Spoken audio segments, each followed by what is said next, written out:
باوەڕکەن بەڕێزان ئێستا مەسەلەن لای ئێمە بەداخەوە دکتۆرەکان زۆرێکیان گاڵتەیان لە بەعزێ شتێ، بۆ نمونە گاڵتەیان بە طبی بەدیلێ، گاڵتەیان بە دەرمانی جاییە. من خۆم لە ئەڵمانیا کچەکەم نەخۆش کەوتووە، بردوومە بۆ لای دکتۆری اختصاصی خۆی.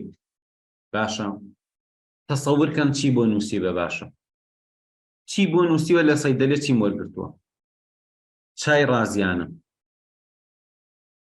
یعنی دکتۆر لە خەسەخانە لە ئەڵمانیا دەرمانی جایی ئەنووسێت. باشە دکتۆری لای ئێمە لە کوردستان گاڵتەی پێێت. ئەمە منەمێ ئەوە ڕاستکەمەوە بۆتان بەڕێزان. چای گیاییەکان خۆی خۆراکن، ئەبوایە ئینسان خۆی ئەو شتانی بەردەوام بخواردایە. بۆ نمونە تۆوەکان ئەبوایە ئێمە بمان خواردە، ئەڵێ لە 600 تۆ کە زەرورە بۆ ئینسان ئەوەی کە ئەی خوا بە پەنجەی دەستە ژمێرێت. بۆ نمونە زۆر بەمان نۆکە خۆین، فاسۆلیا ئەخۆین، نیسکە خۆین، برنجە خۆین، هەر دۆستێکیکە بژمێرە تەواوێت. ئەی چی ناخۆین؟ ڕازیانە ناخۆی، کەتان ناخۆی، ڕەشکە ناخۆی، زۆر جار کونجی هەر ناخۆی، وانە تۆ وەرە شادانە ناخۆی. یعنی ئەنواع تۆ هەیە، ئەنواع تۆ هەیە. ئەوانش هەموو خواردن، ئەوانە هەموو زەرورن بۆ جیسمی ئینسان. تۆ ئەم شتانە ناخۆی. بەڵام ئێستا کە باس لە ئەڵێن دەرمانی جایی، من ئەڵێ دەرمانی جایی بڵێ خۆراکە زۆر پێویستەکان. ئێستا چاگیاییەکان زۆر زەرورن. ئەتێ مەناعەت باش بێ، ئەتێ ڕەنگ و ڕوخسارە باش بێ، ئەتەوێ بۆ نمونە تەندروستیت باش ببێ. پەنا بەرەبەر چاگیاییەکان زۆرن. چا هەیە لە هی زەنجەبیل، هەیە لە دارچینی، هەیە ڕۆزماری. ئەسڵەن بەڕێزان شتێکی زۆر ئاسان کە جیسمت زۆر بەهێزەکە و زۆر ئیسفادی بۆ مێشکت هەیە. پەرداخێک ئاو بێنە، نیو کەوچکە چا زەردەچەوی تێکە. لەوە چە بڵێ ناخۆشە، باوەڕکە بڕۆ تاقیکەرەوە ناخۆش نییە. بڕۆن تاقیکەنەوە، من وامەزانی زۆر ناخۆشە، بڕۆ تاقیکەنەوە. نیو کەوچک چا زەردەچەوی تێکە، بیخۆرە. بزانە چەند مەناعەت بەرزە بێتەوە، بزانە چەند جیسمت پاکە بێتەوە، بزانە ئەوە چەند زەرورە بۆ تەندروستی تۆ، بزانە ئەو باشترین ئەنتیبایۆتیک نییە. ئێستا زۆر بە سادەیی و بە ئاسانی، مەسەڵەن گوڵەبەی بوون، سەعاتێ 2 سەعات پێش خەوتن پەرداخێک ئاوی گەرم بێنە، دوو کەوچکی چێشت، مەسەڵەن ئاوا نیو مشت، زۆریش نا کەمیش نا،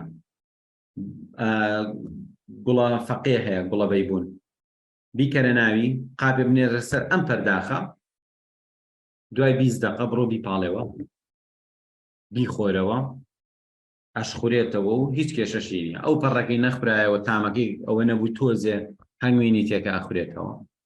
اینجا ئەمە ئەعسابی ئینسان بە قووەتەکە. خۆی چییە؟ سیستمی عەسەبیت بە قووەت بوو، مەناعەش باشە بێ، باری دەرونیش باشە بێ. یعنی سیستمی دەمار بەهێز بوو، باری دەرونیشت باشە بێ، مەناعەشت باشە بێ. زۆرێک لە تۆوەکان، زۆرێک لە چایگیاییەکان ئەوە بۆ تۆەکە. بۆ نمونە تۆوەکان، تۆ کەتان، کەوچکە چایەک تۆی کەتان بکەرە دەمە بی جووە بیخۆ، یان تۆزێ بیخەرە سەر ئاگر بکوڵێ ئاوەکەی تۆزێ لیقە بێ. بەڵام زۆر زەرورە بۆ ئەوانەی کە مەسەرەن گورچیلەکانیان زەعیفە یان میزەڵانیان باشیش ناکا، بە تایبەتی لەم ڕەمەزانە، یان بۆ نمونە تۆ ڕازیانە، کەوچکێ ڕازیانی هاڕاوەکەیتە ناو پەرداخێک ئاو. ئەمە من ناڵێم دەرمان، ئاڵێم ئەمە زەرورەتی ژیانە، تۆ بێ ئەم شتانە بخۆی. معقولە بەڕێزان هیوا هەیە 60 ساڵە ئەژی، هەموو ئەوەی بە درێژایان 6 ساڵە خواردوێتی چییە؟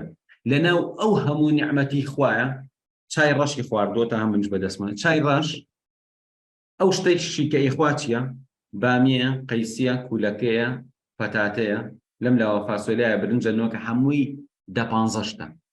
60 ساڵە ئەم 10-15 شتە ئەخوا. بیری لێکەرەوە. زۆر ئاساییە هەر حەقەوا بێ کاتێک کە تۆ ئەوە خواردنەکەتە حەقە تووشی نەقسی هەموو شتێ بێت. بەڵام ئەگەر تۆ ڕجیمی خواردنەکەت گۆڕی، من ماوەیە زەنگ چیم کردبوو هەموو ڕۆژێم هێنایە سەر سفرەکە، ئەوەی کە خوێدان نییە هەر یەکێکیان و جۆرە تۆیەکم تێکردبوو، یەکیان ڕەشکەی تیا بوو، یەکێکیان کەتانی تیا بوو، یەکیان شادانی تیا بوو، هەر یەکیان ڕازیانی تیا بوو. لە کاتی ناخواردنی یەکی دووسێ دنگ هەموو ژەمەیەکی دووسێ دنگی خۆ بزانە چەند کاریگەریە بێ لەسەر.